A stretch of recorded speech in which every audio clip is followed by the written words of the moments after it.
이상하네. 비밀번호가 왜 안 맞지? 며느리가 초인종을 누르자 낯선 여자가 문을 열었습니다. 누구세요? 여기 제 집인데요? 아니요. 여기 저희 집인데요. 저희가 이사 온 지 이틀 됐어요. 며느리는 떨리는 손으로 휴대폰을 꺼내 아들에게 전화를 걸었습니다. 당신 지금 어디야? 우리 집에 다른 사람이 살고 있어. 이게 무슨 일이야? 아, 그거? 집 팔았어. 이제 집주인은 다른 사람이야. 뭐라고? 어떻게 나한테 한마디 상의도 없이. 당신도 나랑 상의도 없이 우리 어머니한테 멋대로 행동했잖아. 지금 어디야? 당장 와서 설명해. 내 짐은 어디 있는 거야? 당신 물건은 친정에 택배로 보냈어. 거긴 내 집이야. 어떻게 집주인을 말도 없이 쫓아낼 수 있어? 이 집 살 때 당신이 보태준 게 있어? 집도 혼수도 전부 나랑 우리 엄마 돈으로 마련한 거잖아. 이거 전부 어머니 짓이구나. 어머니가 우리 사이를 갈라놓은 거지? 맞지? 뻔뻔하게 우리 엄마 탓을 해? 어머니가 얼마나 당신에게 잘해주셨는데? 우리 어머니한테 딸처럼 하는 거 바라지도 않아. 적어도 남처럼은 하지 말았어야지. 나도 이제 지쳤어. 우리 이혼하자. 잠시만. 이혼! 여보, 제발 용서해줘. 이제 어머님한테 정말 잘할게. 늦었어. 이혼 서류 보낼 테니 내일까지 서명해서 내 사무실로 보내. 살림도 가구도 당신이 보태준 게 하나도 없잖아. 그대로 몸만 나가. 안녕하세요. 이 사연의 주인공은 70세 김금옥 씨입니다. 김 씨는 35세 갑작스런 교통사고로 남편을 잃었습니다. 그때 아들은 겨우 8살이었죠. 남겨진 빚과 어린 아들을 데리고 그녀는 모든 것을 다시 시작해야 했습니다. 김 씨는 아들이 아버지를 기억할 수 있도록 자주 남편 사진을 보여주고 이야기해 주었습니다. 생계를 위해서는 할 수 있는 모든 일을 했죠. 식당 일도 하고 아파트 청소 일도 했습니다. 심지어는 공장에서 야간 일을 하기도 했습니다. 어머니의 고생을 지켜본 아들은 효심 깊고 따뜻한 성품을 지녔습니다. 성인이 된 후에도 어머니와 자주 연락하며 안부를 물었죠. 김 씨의 노력이 헛되지 않았습니다. 아들은 어머니의 헌신을 알기에 더욱 열심히 공부했고 대학에서 회계학을 전공한 후 세무사 시험에 합격했습니다. 어머니, 이제 제가 어머니 호강시켜 드릴게요. 앞으로는 편하게 쉬세요. 김 씨는 아들이 29에 세무사 사무실을 차렸을 때 그제야 조금 숨을 돌릴 수 있었습니다. 그동안의 고생이 보상받는 순간이었죠. 아들의 결혼은 조금 늦은 나이인 36 되던 해에 이루어졌습니다. 며느리는 중소기업 경리로 일하던 여성이었습니다. 첫 만남에서 김 씨는 며느리가 마음에 들었습니다. 단정하고 예의 바른 모습이 보기 좋았습니다. 한편 결혼 준비 과정에서 김 씨는 처가의 형편이 어렵다는 것을 알게 되었습니다. 친정은 자식이 많아 혼수는커녕 노후 준비도 빠듯할 정도였고 며느리 역시 모아둔 돈이 거의 없었습니다. 어머니, 저희가 알아서 준비할게요. 아들의 말에 김 씨는 고개를 저었습니다. 아니야. 내가 너 결혼시키려고 평생 모아둔 돈이 있잖니? 신혼집 정도는 내가 마련해 줄게. 그렇게 김 씨는 평생 모아온 3억 원을 털어 서울 강서구의 아파트를 장만해 주었습니다. 아들의 행복을 위해서라면 아까울 게 없었습니다. 혼수도 대부분 김 씨가 마련했고요. 그래도 사위가 처가에 잘해야 한다. 며느리 친정이 어려운 것 같으니 더 챙겨드려라. 김 씨는 아들에게 늘 그렇게 말했습니다. 자신이 어려운 시절을 겪어봤기에 남의 어려움을 이해하고 도울 줄 알아야 한다고 생각했습니다. 결혼 후 며느리는 회사를 그만두고 전업주부가 되었습니다. 처음 몇 달은 아들 내외가 안정될 때까지 김 씨가 매달 생활비도 보태주었죠. 그러나 결혼 6개월쯤 지나자 며느리의 태도가 달라지기 시작했습니다. 시댁에서 받은 도움에 대한 감사 표현은 전혀 없고 오히려 친정 식구들에게만 극진히 대했습니다. 며느리는 아들의 월급의 상당 부분을 친정에 보내고 친정 부모를 자주 초대해 대접했지만 시어머니에게는 냉담했습니다. 전화도 뜸해졌고 김 씨가 먼저 연락해도 바쁘다며 짧게 통화를 끝내곤 했습니다. 명절에 시댁에 와서도 얼굴은 굳어있고 시어머니와 눈도 마주치지 않았습니다. 김 씨는 처음엔 새댁이라 적응하느라 힘들겠지라고 생각했습니다. 하지만 그 태도는 나아지기는커녕 점점 더 노골적으로 변해갔습니다. 한 번은 며느리의 친정어머니와 함께 있는 자리에서 이런 일이 있었습니다. 아들은 잠시 급한 업무로 자리를 비웠을 때였죠. 김 씨가 학교도 제대로 못 나오고 젊은 시절 공장에서 일했던 이야기를 하자 장모가 끼어들었습니다. 아이고, 요즘 젊은 사람들은 고졸도 취직하기 힘든데 사돈은 심지어 초졸이셨으니 그런 일밖에 못하셨겠네요. 그 말에 김 씨는 가슴이 철렁 내려앉았습니다. 자신이 배움이 짧다는 사실을 두고 이렇게 노골적으로 무시당한 것은 처음이었습니다. 네, 그렇죠. 공부를 많이 못했으니까요. 김 씨의 말에 며느리와 장모는 서로 눈빛을 교환하며 미소를 지었습니다. 그 순간부터 두 사람은 김 씨를 대화에서 철저히 무시했습니다. 마치 아래 사람처럼 말이죠. 김 씨는 수치스러움에 아무 말도 못하고 돌아왔습니다. 그날의 일을 생각하며 김 씨는 혼자 소가리를 했습니다. 자신의 고민을 털어놓을 친구나 가족도 많지 않았습니다. 특히 아들에게 이런 이야기를 하지 않았습니다. 무엇보다 아들의 결혼 생활이 나빠질까봐 걱정됐습니다. 남편 없이 홀로 키운 아들이 행복하게 사는 것이 김 씨의 유일한 바람이었으니까요. 김 씨는 그래도 며느리가 시간이 지나면 마음을 열지 않을까 기대했습니다. 아들 내외가 사는 집에 가끔 방문해 음식을 해주거나 집안일을 도와주려고 했습니다. 하지만 며느리는 그런 김 씨를 반기지 않았습니다. 어머니, 제가 알아서 할게요. 제발 그냥 계세요. 며느리의 표정과 말투에서 짜증과 귀찮음이 느껴졌습니다. 어느 날은 김 씨가 집에 방문했을 때 며느리가 슬리퍼를 질질 끌며 대놓고 짜증을 내는 모습을 보였습니다. 문을 쾅 닫고 대화 중에도 휴대폰만 보며 시어머니의 눈을 마주치지 않았습니다. 어머님, 저 지금 좀 몸이 안 좋아서요. 뻔히 티나는 거짓말로 자리를 피하는 며느리를 보며 김 씨는 가슴이 아팠습니다. 김 씨는 며느리가 왜 이렇게 자신을 대하는지 이해할 수 없었습니다. 서운한 마음이 들었지만 며느리가 자신을 싫어하는 이유가 어쩌면 자신의 잘못된 행동 때문일지도 모른다는 생각도 들었습니다. 그래서 김 씨는 아들 내외의 집에 방문할 때도 미리 연락하고 며느리의 허락을 구했습니다. 머무는 시간도 짧게 하고 음식도 먹고 싶은 게 있는지 미리 물어보는 등 신경을 썼습니다. 이렇게 하면 관계가 나아질 거라 생각했지만 상황은 더 악화되었습니다. 며느리는 이제 김 씨와 함께 있는 자리에서도 마치 없는 사람처럼 대했습니다.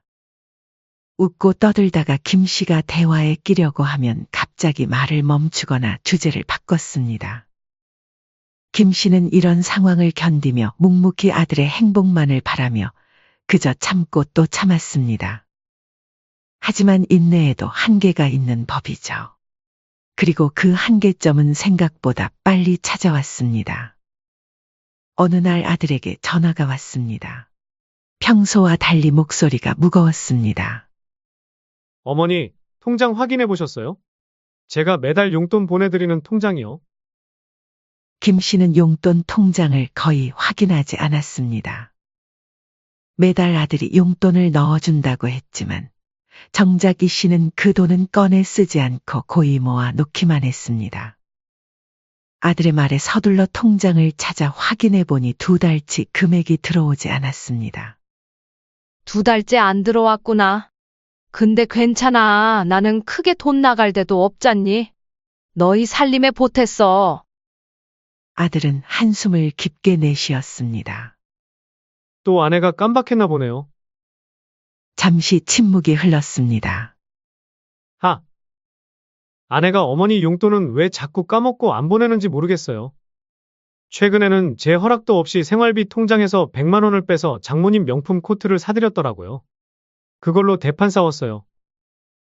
김 씨는 순간 말문이 막혔습니다. 아들의 목소리에는 분노가 느껴졌습니다. 이게 한두 번이 아니에요. 전에도 제 명의 카드로 장모님 고급 화장품 세트를 사드렸더라고요. 어머니께 드릴 용돈은 매번 빼먹으면서. 아들의 말에 김 씨의 가슴이 무겁게 가라앉았습니다. 자신에게 드릴 용돈은 빼먹어도 되는 돈이라고 생각하는 며느리의 마음이 그대로 전해지는 것 같았습니다. 아이고, 괜찮아. 너무 화내지 마. 큰 돈도 아닌데 나는 정말 괜찮으니까 싸우지 마라. 목소리를 밝게 유지하려 했지만 가슴 한 구석이 먹먹하게 아팠습니다. 어머니, 며느리도 나름 생각이 있는 거겠지. 전화를 끊고 난 후 김 씨는 오랫동안 창밖만 바라보았습니다. 아들이 행복해야 한다는 생각 하나만으로 견뎌왔는데 과연 이대로 계속 참아야 하는 걸까 하는 의문이 들기 시작했습니다. 그 일이 있고 얼마 후 김 씨는 서울에 볼 일이 생겨 올라갔습니다. 친구와 약속이 있었는데 약속을 마치고 집으로 돌아가려던 중 지갑을 잃어버렸다는 것을 알게 됐습니다. 급하게 아들에게 전화했지만 받지 않았습니다. 아마 회사에서 바쁜 모양이었죠. 김 씨는 할 수 없이 아들 집으로 향했습니다. 며느리는 집에 있을 테니 잠시 도움을 청하려는 생각이었습니다. 집 초인종을 누르자 인터폰이 울렸습니다. 누구세요? 윤정아, 나야, 시엠이다. 문 좀 열어줄 수 있니? 잠시 침묵이 흐른 뒤 며느리의 목소리가 들렸습니다. 어머님, 미리 연락도 없이 갑자기 오시면 어떡해요? 방문 전에 미리 연락하기로 했잖아요. 김 씨는 순간 당황했습니다. 물론 평소에는 방문 전에 연락하기로 했지만 이건 급한 상황이었습니다. 미안하지만 지금 정말 급해서 그래. 지갑을 잃어버려서 집에 돌아갈 돈도 없구나. 정말 죄송하지만 어머님, 문은 못 열어드려요. 남편한테 한번 연락해보세요. 김 씨는 발만 동동 굴렀습니다. 윤정아, 민수도 연락을 안 받아. 회사 일 때문에 바쁜가 봐. 잠깐만 집에 들어가서 기다리면 안 될까? 안 된다니까요. 김 씨는 계속해서 문을 두드렸지만 더 이상 대답이 없었습니다. 현관 앞에서 한참을 서성이다가 결국 김 씨는 발걸음을 돌렸습니다. 두 눈에서는 굵은 눈물이 흘러내렸습니다. 할 수 없이 김 씨는 근처 파출소를 찾아갔습니다. 상황을 설명하자 경찰은 친절하게 도와주었습니다. 경찰의 도움으로 아들과 연락이 닿았고 지갑도 찾을 수 있었습니다. 그날 밤 김 씨는 아들에게 며느리 이야기를 하지 않았습니다. 그저 지갑을 잃어버렸다가 찾았다는 말만 했을 뿐이죠. 하지만 그 일은 김 씨의 마음에 깊은 상처를 남겼습니다. 내가 며느리에게 무슨 잘못을 했길래. 얼마 후 아들은 엄마에게 전화해 물었습니다. 어머니, 지난번에 지갑 잃어버렸을 때 우리 동네 오셨다면서요? 왜 그때 말씀 안 하셨어요? 김 씨는 순간 말문이 막혔습니다. 아니야, 별일 아니었으니까. 파출소가 저희 집 근처던데요. 뭘, 저희 집에 가시지 왜 파출소에서 기다리고 계셨어요? 김 씨는 더 이상 숨길 수 없었습니다. 떨리는 목소리로 그날 있었던 일과 그동안 아들이 없는 동안 며느리와 장모가 김 씨를 무시한 행동 등을 전부 털어놓았습니다. 그래서 그날 윤정이가 문을 안 열어줘서 파출소에서 기다릴 수밖에 없었단다. 아들은 믿을 수 없다는 듯 잠시 말을 잇지 못했습니다. 전화를 끊은 아들은 퇴근길에 아파트 경비원에게 물어봐 관리실에서 사실을 확인했고, 김 씨가 현관 앞에서 한참을 서성이다가 떠나는 모습을 지켜봤습니다. 아들은 그날 저녁 다시 김 씨에게 전화를 걸었습니다. 어머니, 정말 죄송해요.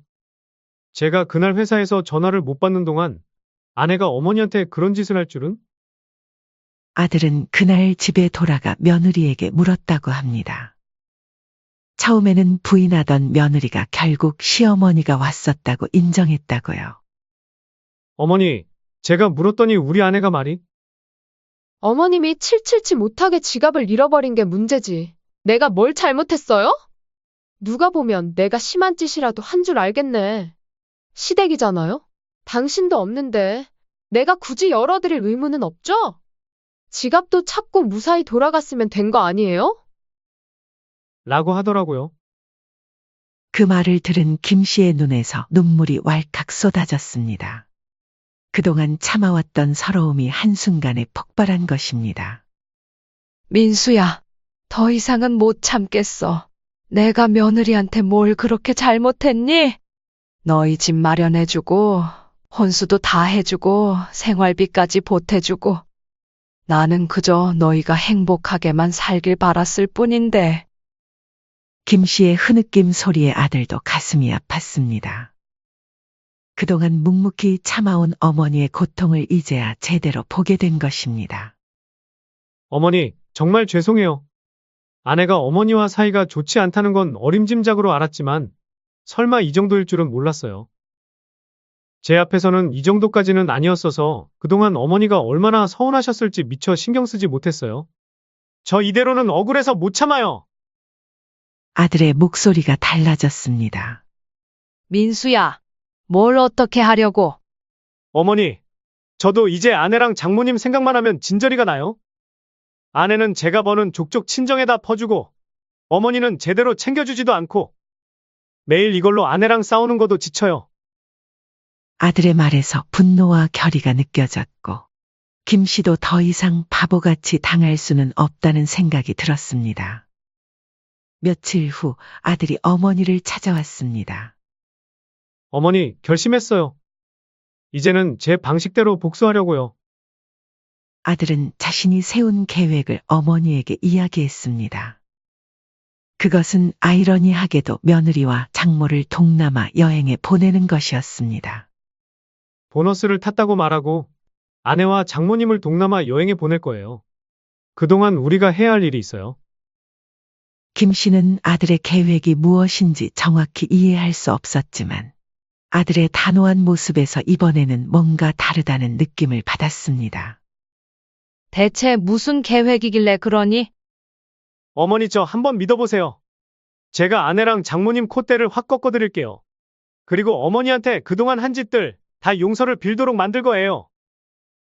아들의 처가댁을 향한 복수 계획이 진행되기 시작했습니다. 먼저 아들은 며느리에게 중요한 소식이 있다며 저녁 식탁에 앉혔습니다. 여보, 좋은 소식이 있어. 회사에서 보너스를 받았는데 그 돈으로 당신이랑 장모님 동남아 여행 다녀오는 건 어때? 며느리의 눈이 동그래졌습니다. 정말요? 장난 아니죠. 엄마랑 나만. 그래. 당신도 요즘 많이 지쳐 보이더라고. 장모님이랑 함께 좋은 시간 보내고 와. 어머, 고마워요. 자기 최고예요. 당장 엄마한테 전화해야겠어요.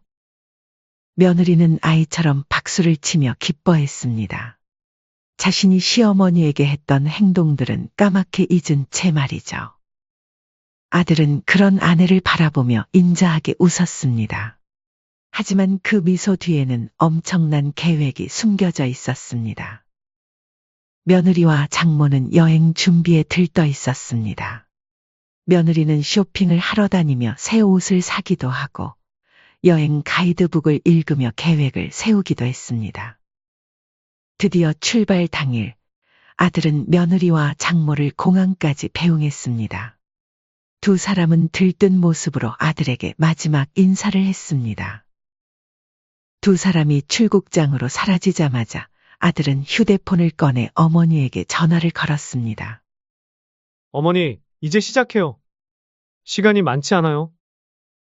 사실 아들은 비밀리에 부동산 중개인을 만나 집을 매물로 내놓았고 시세보다 조금 낮게 가격을 책정해 빠르게 구매자를 찾았습니다. 또한 새로운 보금자리도 미리 계약을 마쳐둔 상태였습니다. 어머니와 함께 살기에 적합한 넓은 평수였습니다. 이제 실행만을 앞두고 있었죠. 며느리와 장모가 일주일 일정으로 여행을 떠난 바로 그날, 아들은 김 씨를 불러 집을 정리하기 시작했습니다. 김 씨는 아들을 도와 짐을 정리하기 시작했습니다. 아들과 어머니는 아주 바쁜 며칠간을 보내게 되었습니다. 필요한 살림살이만 골라 새 집으로 옮기고 나머지는 정리했습니다. 이사업체의 도움을 받아 3일 만에 모든 이사는 마무리되었습니다. 정말 이렇게 해도 될까? 너무 심한 거 아니니? 김 씨는 아들의 결정이 너무 극단적인 것은 아닌지 걱정되었습니다. 어머니, 이제 와서 무슨 말씀을요? 어차피 저도 어머니도 이렇게는 더 못 살아요. 이 기회에 제대로 갚아줘야죠. 아들은 더 이상 어머니에게 대한 며느리와 장모의 태도를 더 이상 용납할 수 없었습니다. 그렇게 집 열쇠는 새 주인에게 넘어갔고 아들은 이혼 서류까지 준비해 두었습니다. 그리고 드디어 그날이 왔습니다. 여행에서 돌아온 며느리는 현관 비밀번호를 눌렀지만 문이 열리지 않았습니다. 여러 번 시도해도 계속 오류음이 울려 꼽히고 난 몸으로 돌아온 며느리는 점점 초조해지기 시작했습니다. 이상하네. 비밀번호가 왜 안 맞지? 초인종을 누르자 낯선 여자가 문을 열었습니다. 누구세요? 며느리는 당황해서 물었습니다. 여기 제 집인데요? 낯선 여자는 어리둥절한 표정으로 대답했습니다. 아니요. 여기 저희 집인데요. 저희가 이사 온 지 이틀 됐어요. 며느리는 혼란스러운 표정을 지었습니다. 잠시 침묵이 흐른 후 며느리는 떨리는 손으로 휴대폰을 꺼내 남편에게 전화를 걸었습니다. 그 시각 아들은 어머니와 함께 새집 거실에 앉아 있었습니다. 그때 휴대폰이 울렸고 화면에는 아내라는 이름이 떠올랐습니다. 며느리의 당황한 목소리가 전화기 너머로 들렸습니다. 당신 지금 어디야? 집에 다른 사람이 살고 있어. 이게 무슨 일이야? 아들은 침착하게 대답했습니다. 아, 그거? 집 팔았어. 이제 집주인은 다른 사람이야. 며느리의 목소리가 높아졌습니다. 뭐라고? 어떻게 나한테 한마디 상의도 없이. 당신도 나랑 상의도 없이 우리 어머니한테 멋대로 행동했잖아. 지금 어디야? 당장 와서 설명해. 내 짐은 어디 있는 거야? 당신 물건은 친정에 택배로 보냈어. 며느리가 울음 섞인 목소리로 물었습니다. 거긴 내 집이야. 어떻게 집주인을 말도 없이 쫓아낼 수 있어? 아들은 차갑게 대답했습니다. 이 집 살 때 당신이 보태준 게 있어? 집도 혼수도 전부 나랑 우리 엄마 돈으로 마련한 거고. 당신은 한 푼도 보태지 않았잖아. 며느리는 충격에 빠져 말을 잇지 못했습니다. 잠시 후 그녀의 눈에 분노가 서렸습니다. 이거 전부 어머니 짓이구나. 어머니가 우리 사이를 갈라놓은 거지? 맞지? 아들의 눈빛이 차갑게 변했습니다. 그동안 참아왔던 분노가 한순간에 치밀어 올랐습니다. 뻔뻔하게 우리 엄마 탓을 해? 어머니가 얼마나 당신에게 잘해주셨어? 그런데 당신은 어머니가 지갑 잃어버리고 도움을 청했을 때 문전박대했지. 우리 어머니한테 딸처럼 하는 거 바라지도 않아. 적어도 남처럼은 하지 말았어야지. 나도 이제 지쳤어. 더 이상 당신 같은 사람이랑은 못 살겠어? 이혼하자. 아들의 입에서 이혼이라는 말이 나오자 며느리는 갑자기 태도를 바꿔 무릎을 꿇고 눈물을 흘리며 애원하기 시작했습니다. 미안해요. 정말 미안해요. 다시는 그러지 않을게요. 제발 한 번만 용서해 주세요. 너무 늦었어. 우리 어머니가 얼마나 서러웠을지 알기나 해? 이혼 서류 보낼 테니 내일까지 서명해서 내 사무실로 보내. 여보, 제발요.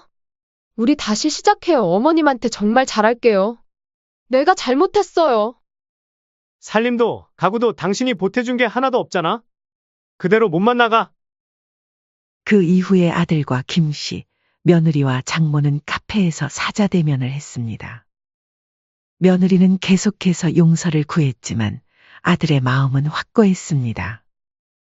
장모까지 나서서 김씨와 아들에게 사정했습니다.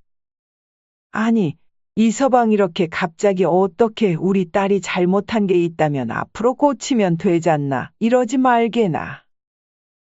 아들은 장모를 똑바로 쳐다보며 단호하게 말했습니다. 딸 자식 그렇게 키웠으면 도로 데려가세요. 시어머니를 무시하고 깔보는 며느리가 세상에 말이 됩니까?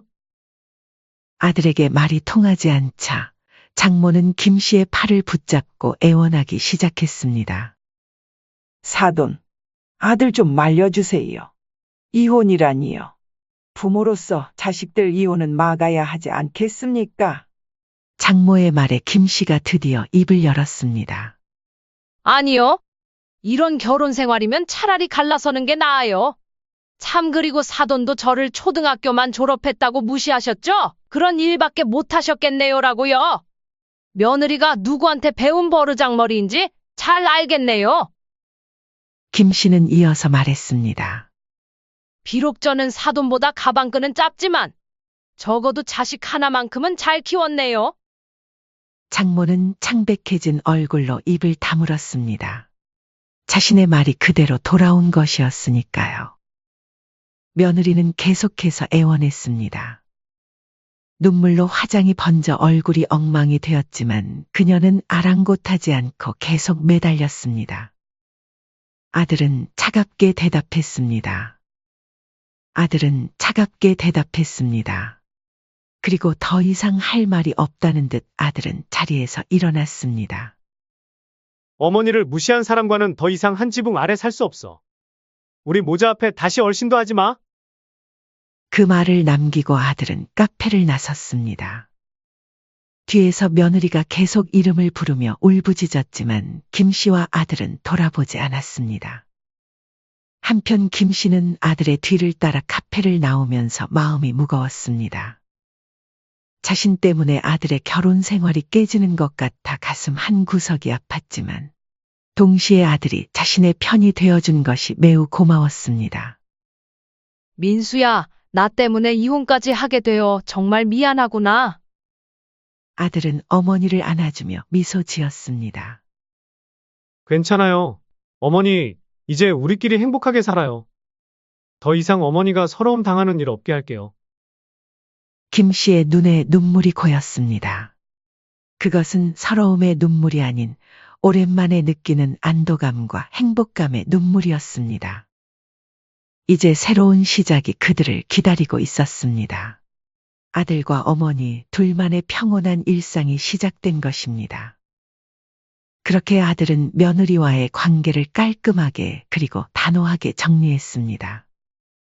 이혼 소송은 예상보다 순탄하게 진행되었습니다.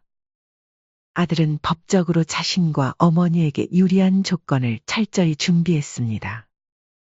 그동안 감정에 사로잡혀 미루기만 했던 이혼의 순간이 오자 아들은 놀라울 정도로 단호함을 보였습니다.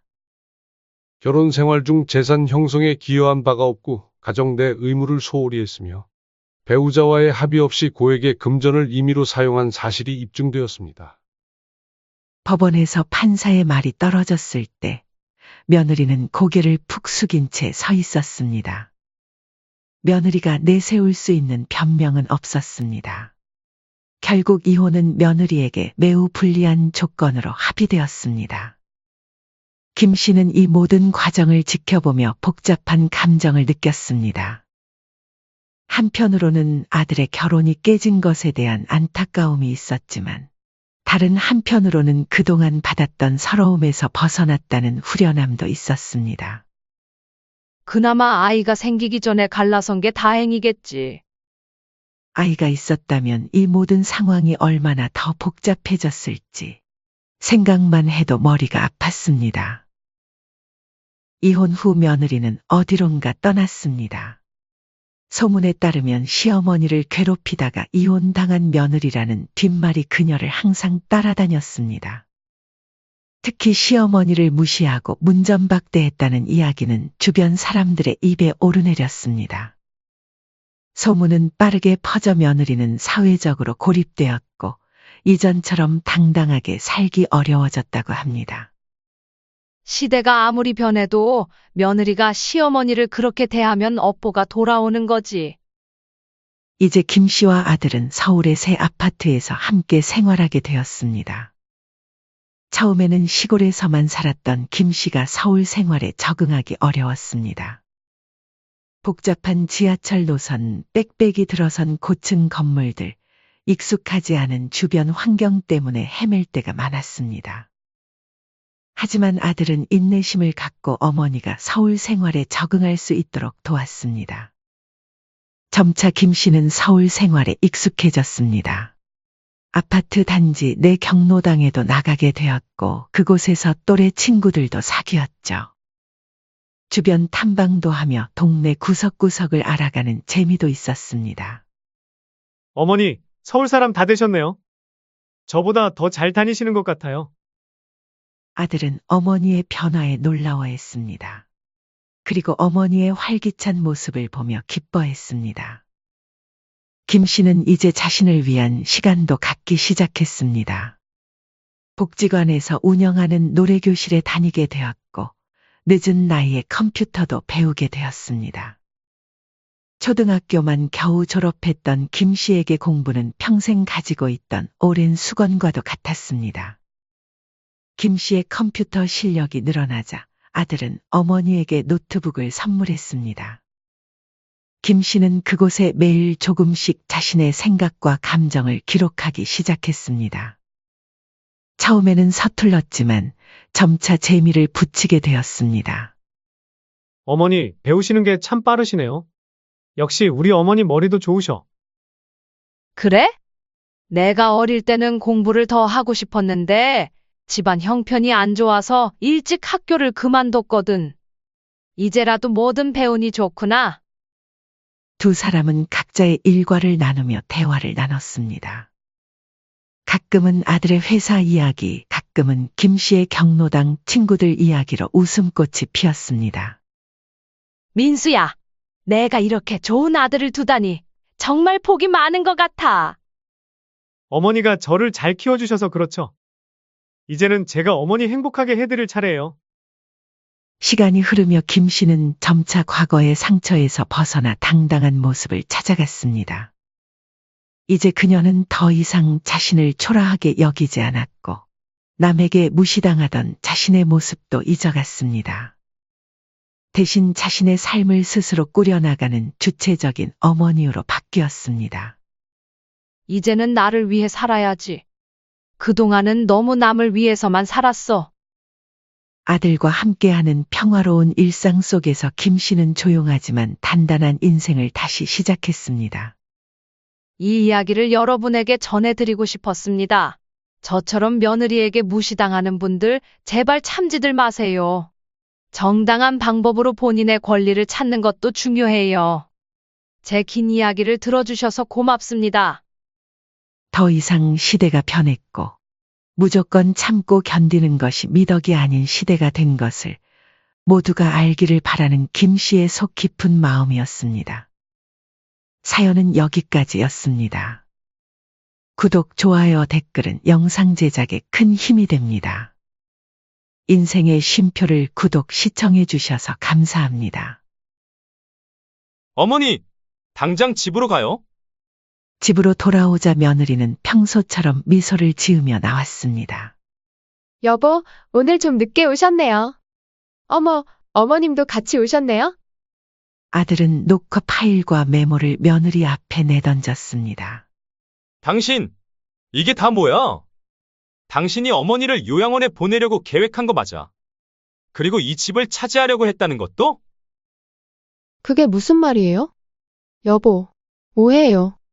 내가 왜 그런 짓을 하겠어요? 연기는 이제 그만둬. 아들의 분노에 찬 고함에 며느리는 흠칫 놀랐습니다. 내가 어머니를 어떻게 대했는지 다 봤어. 증거도 뻔히 다 있는데 변명하려고 해? 진호야, 진정하렴. 여보, 내가 잘못했어요. 제발 한 번만 용서해 주세요. 당장 이 집에서 나가? 우린 이제 끝이야? 나가라니 그게 무슨 말이야? 설마 이혼하자고. 내가 잘못했어? 다시는 안 그럴게. 제발 한 번만 용서해 줘. 어머니한테도 사과드릴게. 이제 쥐 죽은 듯이 살 테니까 제발. 끝이라고 했잖아? 당신 같은 사람이랑은 더 이상 한 집에서 살 수 없어. 그리고 법적으로도 책임을 물어서 내 죄값 하나도 빠짐없이 다 받게 할 테니까 그렇게 알아. 이 이야기의 주인공은 70세 안금의 할머님이십니다. 누군가 안씨 할머니에게 어떻게 여자 혼자서 아들을 그렇게 잘 키우셨어요? 라고 묻는다면 안씨 할머니는 늘 쓴웃음을 지을 수밖에 없습니다. 지금은 아들 진호가 대기업에서 일하며 저를 든든히 지켜주고 있지만 예전에 안씨 할머니는 지금과 전혀 다른 모습이었습니다. 당시 안씨 할머니는 젊은 나이에 시집을 와서 시집살이를 혹독히 당하고 사셨습니다. 귀 먹어서 3년이요. 눈 어두워 3년이요. 말 못해서 3년이요. 석삼년을 살고 나니 백꽃 같던 요 내 얼굴, 호박꽃이 다 되었네. 이 말이 딱 상황을 설명해 주었죠. 시어머니는 노산으로 막내 아들을 늦게 낳으셨는데 안씨 할머니는 시집 오자마자 그 막대 도련님의 육아까지 떠맡아야 했습니다. 어머님은 내가 애 키우는 손맛이 있다. 몇 끊임없이 일을 맡기셨습니다. 새벽부터 밥을 하고 장작을 패며 논밭을 돌보는 것이 하루의 전부였습니다. 그래도 시집살이는 참을 수 있었습니다. 하지만 정말 견딜 수 없었던 건 남편의 폭력과 외도였습니다. 남편은 안씨 할머니를 가족이 아니라 하인처럼 대하며 자신의 실수를 덮으려 폭언과 폭력을 서슴지 않았습니다. 요즘 사람들은 안씨 할머니를 답답하다고 할 수도 있을 겁니다. 하지만 그 시절에는 이런 일이 빈번했고 여인들에게 선택지가 많지 않았으니까요. 하지만 안씨 할머니는 아들을 보며 깨달았습니다. 이런 환경에서 이 아이를 키우는 건 아들에게도 자신에게도 결코 좋은 선택이 될 수 없다는 걸요. 아들의 손을 잡고 집을 도망쳐 나온 날, 안씨 할머니는 두려움 반, 희망 반이었습니다. 당시 초등학생이던 아들은 오히려 안씨 할머니를 위로하며 어머니, 저 걱정하지 마세요. 제가 꼭 성공해서 어머니를 기쁘게 해드릴게요. 그래, 기대하고 있으마. 라고 말했습니다. 그 한마디가 삶의 유일한 빛이자 버팀목이었습니다.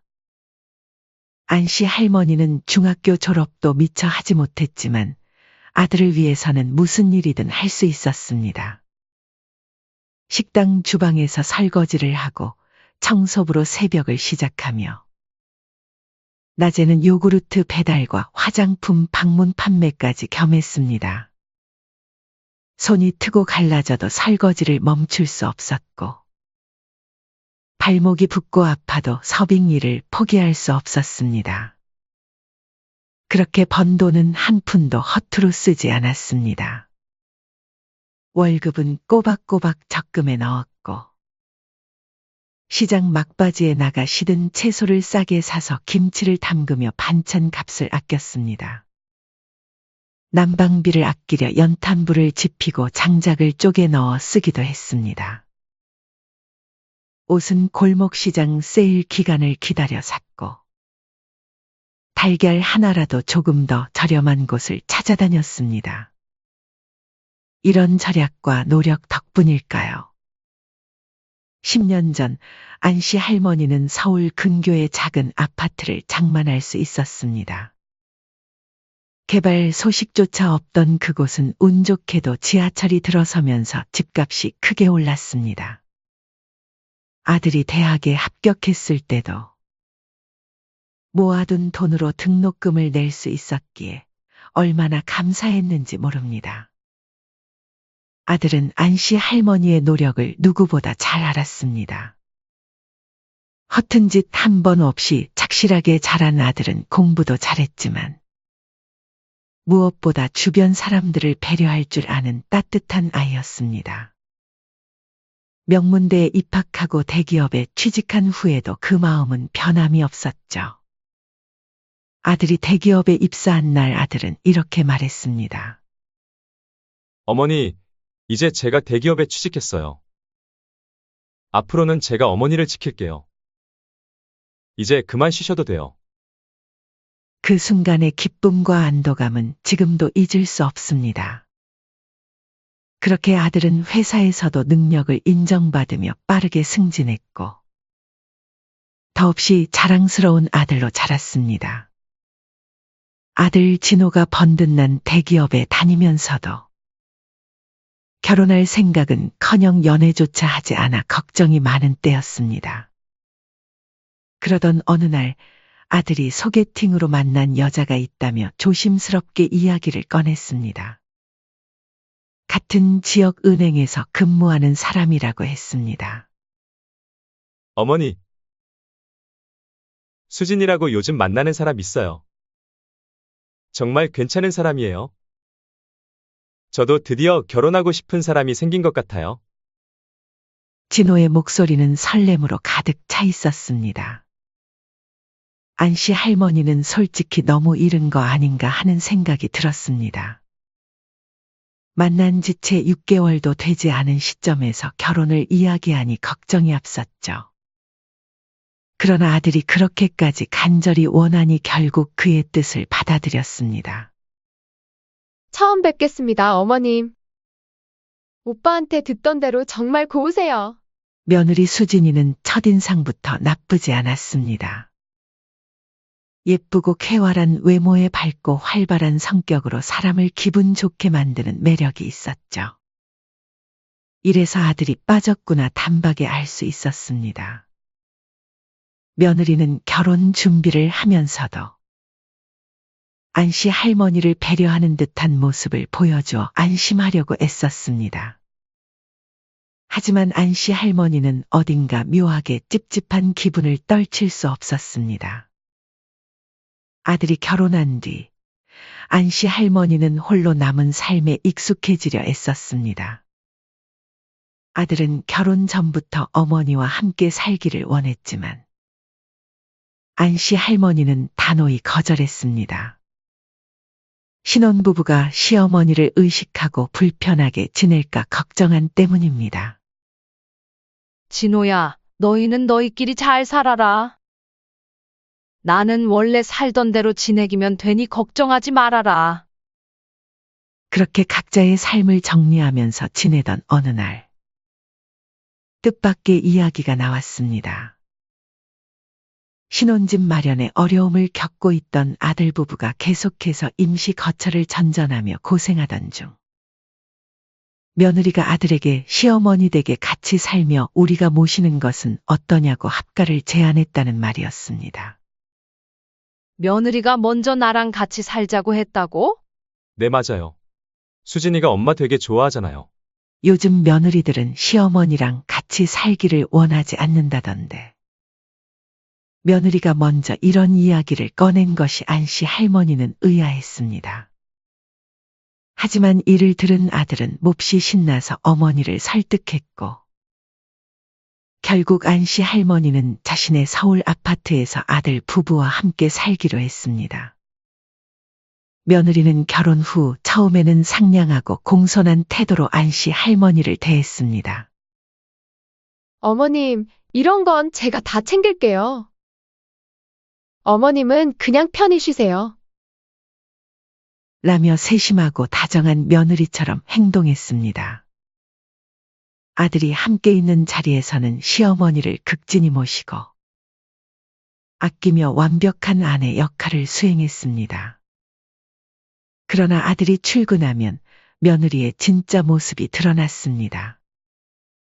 처음에는 집안일을 슬쩍 떠넘기는 것으로 시작되었습니다. 어머님, 제가 요즘 너무 바빠서요. 빨래는 어머님이 좀 해주실 수 있나요? 라는 부탁을 시작으로 요리는 제가 잘 못하니까 그냥 어머님이 알아서 차려주세요. 라는 명령으로 바뀌었습니다. 안씨 할머니가 집안을 돌보며 힘들게 일하는 동안 며느리는 소파에 앉아 드라마를 보거나 휴대폰을 들여다보며 시간을 보냈습니다. 시어머니가 준비한 음식을 먹으면서도 다음엔 간을 조금 더 맞춰주세요. 요즘은 건강식이 대세잖아요. 라며 잔소리를 덧붙이는 일이 잦아졌습니다. 젊은 부부가 바쁜 생활 속에서 힘들어할 거라 생각해 기꺼이 도왔지만 며느리는 점차 모든 집안일을 시어머니에게 떠넘겼습니다. 시간이 흐르면서 며느리의 행동은 점점 더 교활해지고 대담해졌습니다. 어느 날은 안씨 할머니가 아끼던 오래된 가구들을 멋대로 치워버리고 집안을 새로 꾸며놓았습니다. 어머님, 이 집은 제가 관리하고 있으니 요즘 스타일로 바꿔보려 했어요. 어머님도 이런 게 더 보기 좋잖아요? 며느리는 아무렇지 않게 웃었지만 안씨 할머니는 그 자리에서 할 말은 많았지만 일을 참느라 애를 써야 했습니다. 더욱 충격적인 사건은 며느리가 낮에 친구들을 초대하며 벌어졌습니다. 그날 아침 며느리는 전날 밤늦게까지 청소하고 빨래까지 했던 시어머니에게 다가와 이렇게 말했습니다. 어머님, 오늘 제 친구들이 점심 먹으러 올 거예요. 전날 얘기했는데 깜빡하셨나 봐요?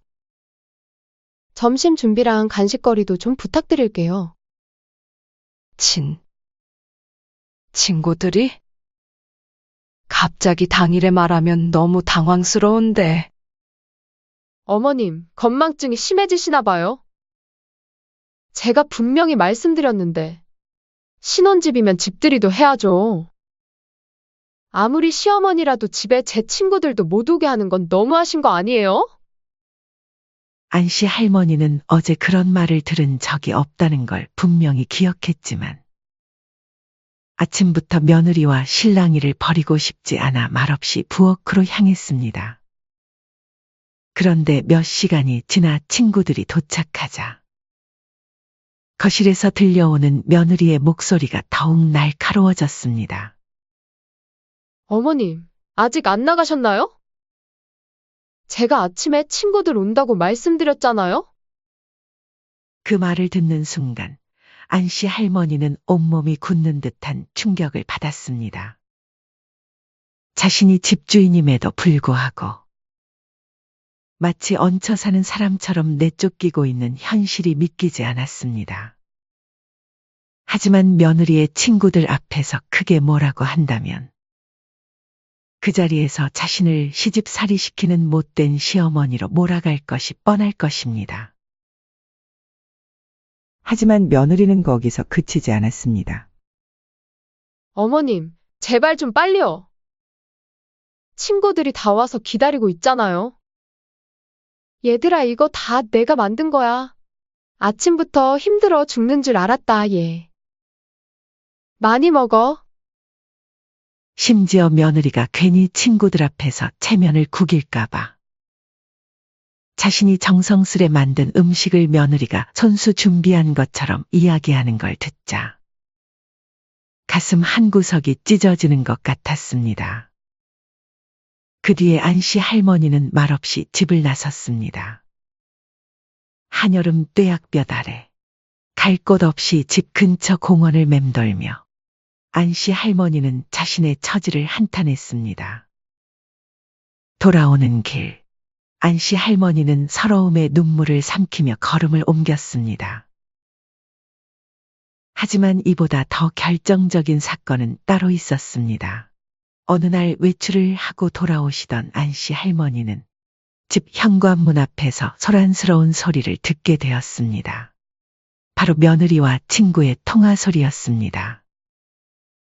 무심코 문틈으로 들려오는 까랑까랑한 목소리에 귀를 기울였고 그 말들은 안씨 할머니를 충격에 빠뜨렸습니다. 아, 진짜 우리 집에 시어머니가 얹혀 살고 있다니까? 이 집은 내가 결혼 전에 준비한 건데 불쌍한 시어머니 같이 살게 해주는 거야. 며느리는 계속해서 비웃듯이 말을 이어갔습니다. 맨날 이래라 저래라 하면서 뭐 되는 척하고. 뭐, 스트레스 받아 죽겠어. 친구가 무언가를 물었는지 며느리는 비웃는 목소리로 대답했습니다. 응응, 불쌍하시지. 갈 데가 없으셔. 남편도 없고, 그래, 뭐, 과부. 뭐 그런 건가? 그러니까 내가 챙겨주는 거지. 그래도 내가 착해서 잘 참고 있잖아.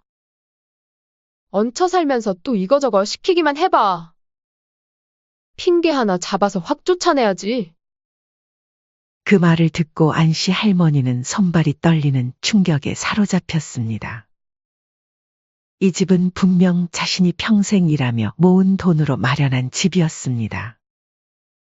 하지만 며느리는 사실을 완전히 왜곡해 자신이 주인 행세를 하고 있었고 시어머니를 뒤에서 철저히 험담하며 무시하고 있었습니다.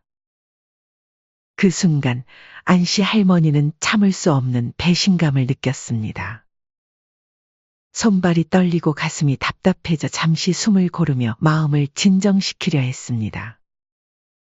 하지만 아무리 애써도 며느리의 그 말들이 계속 귓가에 맴돌며 분노와 슬픔이 섞인 눈물을 쏟게 했습니다.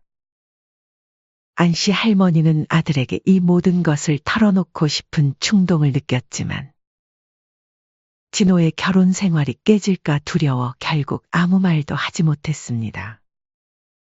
그리고 자신이 겪었던 시집살이 시절이 떠올라 며느리를 심하게 꾸짖지 못하는 것이 가장 큰 안씨 할머니의 약점이었습니다. 과거에 자신이 겪었던 혹독한 시집살이를 떠올리며 며느리도 말 못하는 스트레스가 많았겠지. 시모 모시고 사는 게 쉬운 일인가? 내가 참으면 모두 괜찮을 거야. 라고 애써 자신을 다독였지만 며느리의 행동은 날이 갈수록 더욱 심해지기만 했습니다. 안씨 할머니는 며느리의 악랄한 행태를 더 이상 참을 수 없었습니다. 며느리가 아들이나 주변 사람들 앞에서 보여주는 착한 며느리의 가면은 완벽했습니다.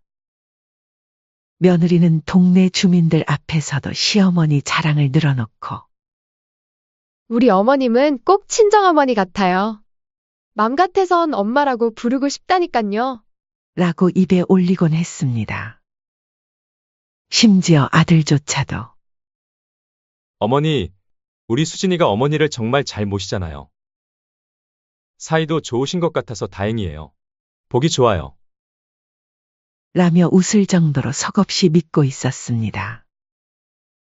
하지만 안씨 할머니는 진실을 알고 있었습니다. 며느리는 뒤에서 안씨 할머니를 철저히 무시하고 모욕하고 심지어는 집을 차지하려는 계획까지 세우고 있었던 것입니다.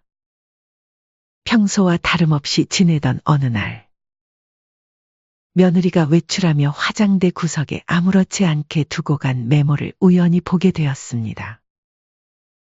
며느리의 메모에는 여러 항목이 깔끔히 정리되어 있었는데 그중 가장 충격적인 부분은 어머님 요양원 비용이라는 항목이었습니다. 안씨 할머니는 순간 눈앞이 캄캄해졌습니다.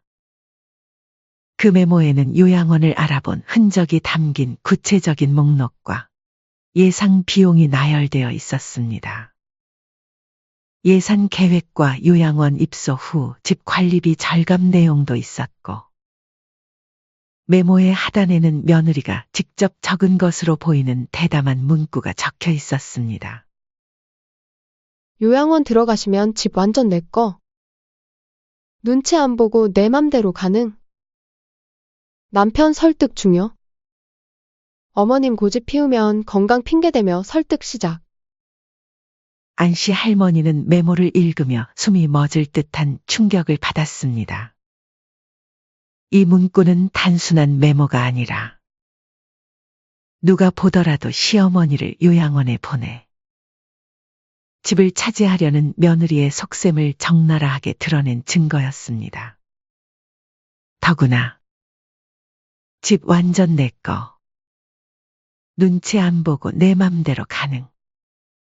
이라는 말에 며느리가 이 집을 자신의 것으로 완전히 차지하려는 까만 속내가 완전히 드러난 것이었습니다. 아이고, 두야. 아이고, 하나님, 이게 대체 뭔 일이야? 안씨 할머니는 메모를 손에 들고 그대로 무릎이 풀릴 정도로 충격을 받았습니다. 그리고 이 아파트를 사기 위해 했던 그동안의 무수한 노력들이 떠올랐습니다. 식당 일을 마치고 밤늦게 돌아와 쉬지도 못한 채 새벽 청소 일을 나가던 날들. 손이 트고 갈라져도 쉬지 못하고 일했던 시간들이 머릿속을 스쳐 지나갔습니다. 평생 힘겹게 일하며 이루어낸 이 집은 안씨 할머니에게 단순한 집이 아니었습니다. 온갖 허드렛 일을 하며 다른 사람들이 부러워하는 아파트를 장만했던 자부심. 아들에게 떳떳한 어머니가 되어준 자존심. 이 모든 것이 이 집 안에 깃들어 있었습니다. 그런데 며느리는 안씨 할머니의 한평생을 한순간에 빼앗으려 하고 있었습니다. 이제 더 이상은 안 돼. 이러다간 집도 아들도 다 뺏기겠어? 안씨 할머니는 더 이상 물러설 수 없다고 결심했습니다. 하지만 단순히 이 메모만 가지고는 며느리를 몰아세우기 어렵다는 것을 안씨 할머니는 알고 있었습니다. 같이 한 집에 지내며 지켜봐온 며느리는 대처에 능한 사람이었습니다.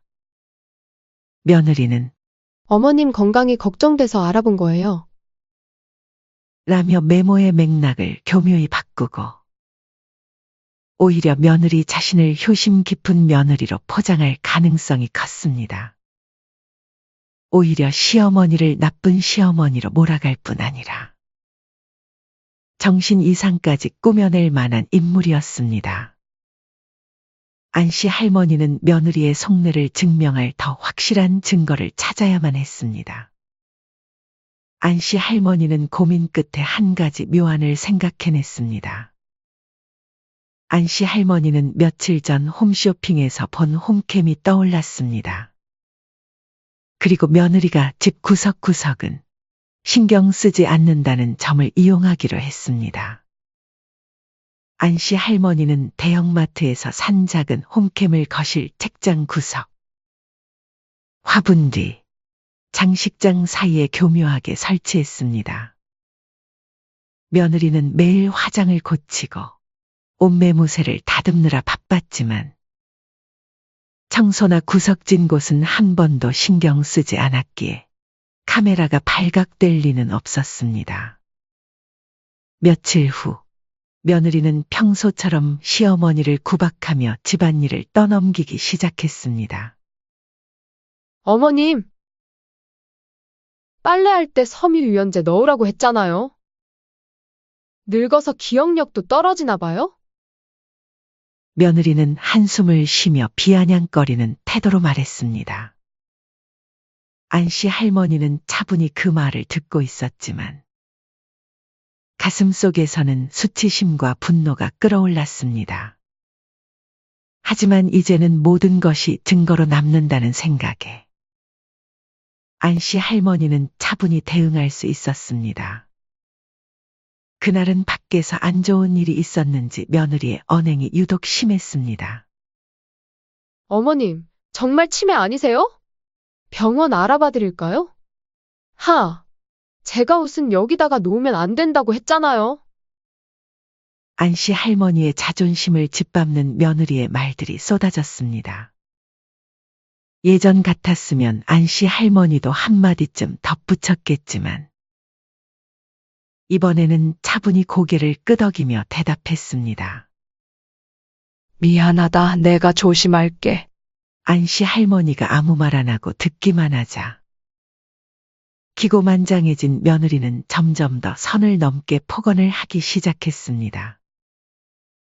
안씨 할머니는 속으로 생각했습니다. 이제야 드디어 결정적인 증거를 잡게 되겠구나. 다음 날 평소처럼 안씨 할머니가 청소를 마치고 방에서 쉬고 있던 중 갑자기 거실에서 며느리의 날카로운 고함이 들려왔습니다. 어머님, 여기 좀 와보세요. 이게 다 뭐예요? 며느리의 예상치 못한 고성에 안씨 할머니의 심장이 덜컥 내려앉았습니다. 설마 카메라가 들킨 건가? 순간 온몸에 숨이 멎는 것 같았습니다. 홈카메라가 발각되면 지금까지의 모든 계획이 물거품이 될 뿐만 아니라 오히려 자신이 며느리의 사생활을 침해했다는 누명을 쓸 수도 있었습니다. 떨리는 다리로 거실에 나가보니 며느리는 얼굴이 불그락푸르락해진 채 바닥을 가리키며 화난 표정으로 계속 소리쳤습니다. 제가 먼지 알레르기 있다고 했잖아요. 바닥에 먼지가 이렇게 수북한데 어떻게 살아요? 어머님은 정말 제가 숨도 못 쉬고 죽기를 바라시나 봐요? 안씨 할머니는 순간 안도감에 그 자리에 주저앉을 것만 같았습니다. 다행히 홈카메라가 발각된 것이 아니란 사실에 안심했지만 동시에 며느리의 교활함에 새삼 혀를 내둘렀습니다.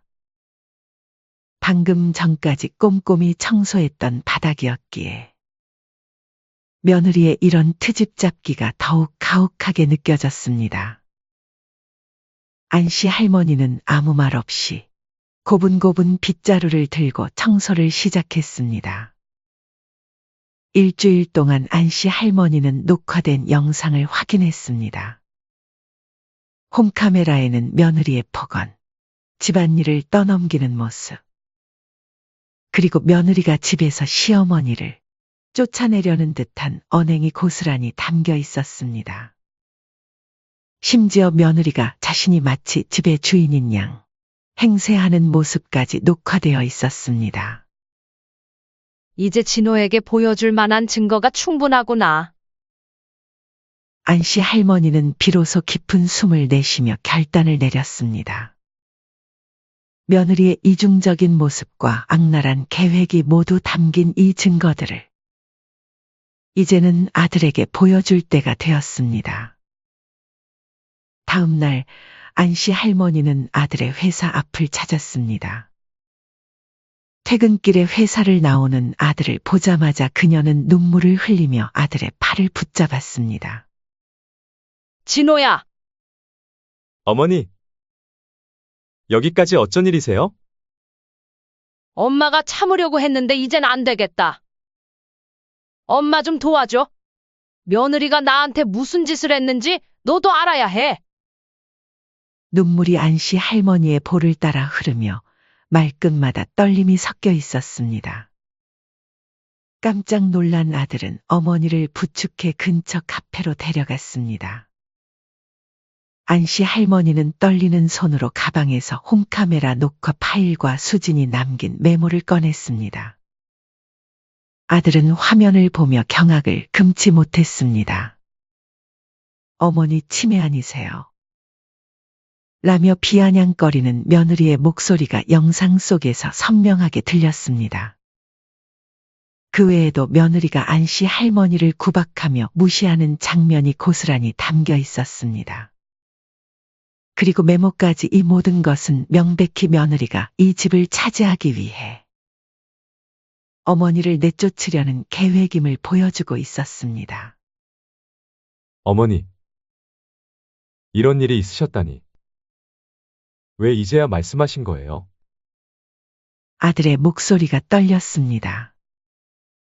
널 위해서였단다. 내 결혼 생활이 망가질까봐. 하지만 이제는 도저히 못 참겠어. 엄마 너무 힘들어. 어머니가 저한테 제일 소중하단 걸 왜 모르세요? 이렇게 당하고 사시는 줄도 모르고 난 도대체. 아들은 한참을 자책하다가 자리에서 벌떡 일어났습니다. 어머니, 당장 집으로 가요. 집으로 돌아오자 아들은 며느리를 거실로 불렀습니다. 며느리는 평소처럼 미소를 지으며 나왔습니다. 여보, 오늘 좀 늦게 오셨네요. 어머, 어머님도 같이 오셨네요? 며느리의 말투는 평소처럼 밝았지만 아들은 평정을 유지하려 애썼습니다. 아들은 녹화 파일과 메모를 며느리 앞에 내던졌습니다. 당신, 이게 다 뭐야?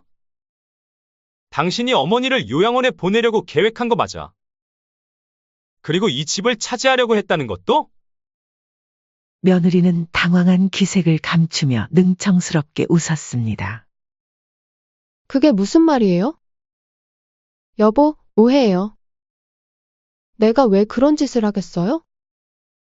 그저 어머님을 위해서 준비한 거예요. 그러나 아들은 더는 속지 않았습니다.